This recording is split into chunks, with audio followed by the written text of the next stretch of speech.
안녕하세요. 아디마디 신경외과 의원 원장 김일천입니다.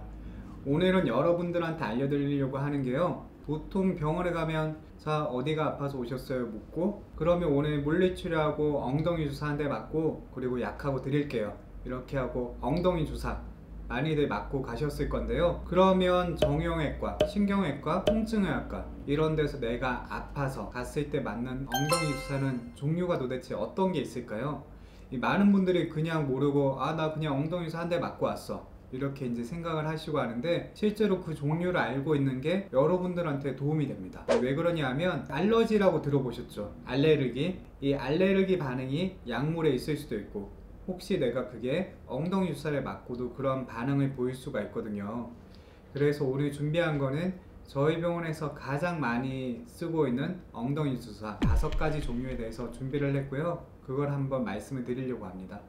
먼저 저희 병원에서 가장 많이 쓰고 있는 첫 번째 엉덩이 주사는 진통제인데요, 여기 이렇게 보시면 트라마돌이라고 해가지고요, 그 진통 소염제 중에 하나예요.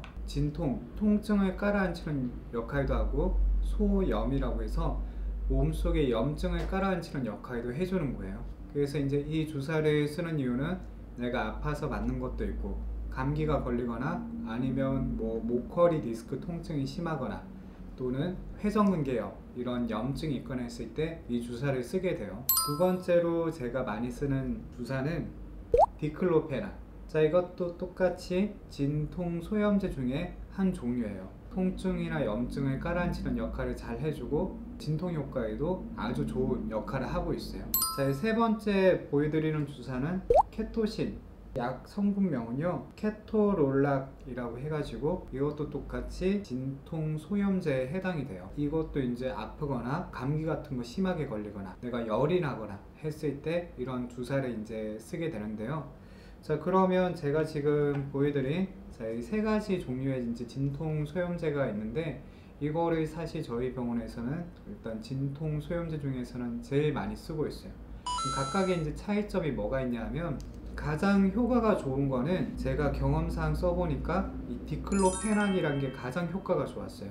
이게 왜 효과가 좋냐 하면, 일단은 주사를 맞고 난 다음에는 이게 바로 통증이나 내가 아팠던 근육통 쑤시는 것들이 이제 바로 좀 빨리 가라앉는 경우가 많고, 가장 효과가 좋은 거는 통증 가라앉히는 데는 이게 가장 좋았다고 저는 생각이 들어요. 그래서 이게 제가 대학교 레지던트 생활할 때는 너무 많이 아프거나 치통이 심하거나 했을 때는 이 디클로페락을 맞았는데요, 이걸 맞으면 진짜 속된 말로 맞은 것처럼 효과가 좋다고 해가지고 저희가 부를 때는 디클이라고 불렀어요.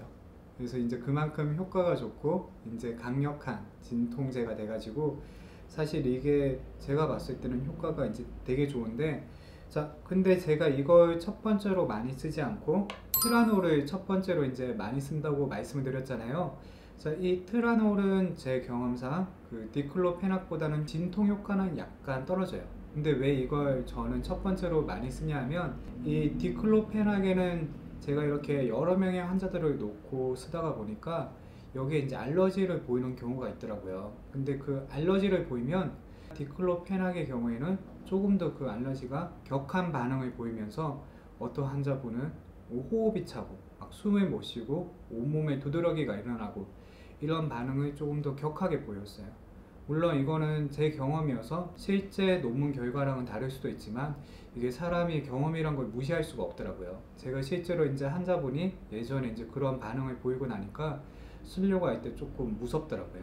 그래서 이제 저는 이 트라놀을 가장 많이 쓰고 있고, 실제로 제 가족이나 아니면 친한 친구들이 왔을 때도 저는 디클로페락을 먼저 주기보다는 이 트라놀, 이거를 이제 진통제로 먼저 많이 쓰고 있어요.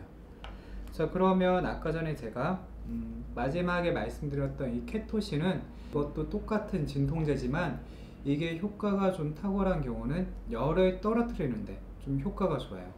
그리고 이 케토신은 사실 어린 애기들, 뭐 2세, 3세 이런 애기들한테도 쓸 수 있을 만큼 좀 안정적인 진통제이기 때문에, 그리고 해열제 역할도 하기 때문에 앞에 말씀드렸던 트라놀이나 디클로페락으로 해결이 안 되거나 또는 열을 먼저 좀 빨리 떨어뜨려야겠다, 그런 경우에는 이 케토신이라는 이 진통 소염제를 쓰고 있어요. 자, 그래서 이제 보통 병원에서 엉덩이 주사를 맞게 되면 이 세 가지 종류 중에 하나인 경우가 뭐 많다고 생각을 할 수가 있고요. 자, 그럼 나머지 두 종류는 뭐냐? 페니라민이라고 해가지고, 예, 이거는 알러지를 깔아앉히는 엉덩이 주사가 되는 거예요. 자, 그럼 알러지를 깔아앉히는 거는 몸에 두드러기가 나는 경우도 있고, 또는 이제 모관 이런 호흡기 쪽에 막 알러지 반응을 보여가지고 숨쉬기 힘들어지는 경우도 있고 그래요. 그리고 실제로 환자분들이 이렇게 두드러기 나거나 또는 몸이 막 간지러운 그런 가려움증 있잖아요. 이걸로도 병원에 많이 오시거든요. 그래서 그런 경우에는 이 페니라민을 쓰고 있고요. 자, 그럼 마지막 다섯 번째, 덱사메타존이라고 하는 스테로이드 제제예요. 자, 스테로이드라고 하면 무섭죠? 네, 맞아요. 요즘에는 스테로이드의 안 좋은 그 효과가 되게 많이 알려져 가지고 말만 들으면 되게 많이 무서워하세요. 그래서 이거는 사실 엄청 센 진통 소염제 중에 하나고, 앞에 말씀드렸던 이 세 가지 진통 소염제로 해결이 안 되거나 또는 아주 격한 알레르기나 뭐 간지럼증 이런 반응을 이제 보였을 때 그때 이 주사를 쓰게 되는데요. 신경통을 깔아앉히거나 뭐 이렇게 쩌릿쩌릿한 거나 아니면 기존의 진통제로 가라앉지 않는 경우에 이 약을 쓰게 되면 효과가 아주 좋아서 이렇게 뭔가 해결이 안 되는 그런 좀 격한 통증이 있거나 반응을 보이면 이 스테로이드 덱사메타존을 쓰게 되는 거예요. 그래서 이것도 드물지 않게 볼 수 있는 이제 주사가 되는 거고요. 자, 그래서 오늘은 이렇게 병원에서 맞는 엉덩이 주사에 대해 가지고 그 다섯 가지 종류를 제가 가장 많이 쓰는 걸 보여드렸는데요. 실제로 여러분이 만약에 내가 엉덩이 주사를 맞고 나서 어지럽거나 뭔가 토할 것 같거나 몸에 두드러기나 이런 알레르기 반응을 보이거나 주사를 맞고 나서 컨디션이 안 좋아졌다 이러면 꼭 그 병원에 물어보셔야 되세요. 내가 어떤 주사를 맞았고 어떤 성분의 약이 들어갔는지 그걸 알고 있어야 내가 혹시 다음에 다른 병원에 갔을 때 그 성분이 들어가 있는 그 주사약은 제외를 하고 그리고 다른 주사를 해가지고 쓰게 되면 우리 여러분들이 이제 불편을 겪거나 이런 이제 사고를 방지를 할 수 있으니까 참고하시면 되게 좋을 것 같아요. 네, 오늘 시청해 주셔서 감사합니다.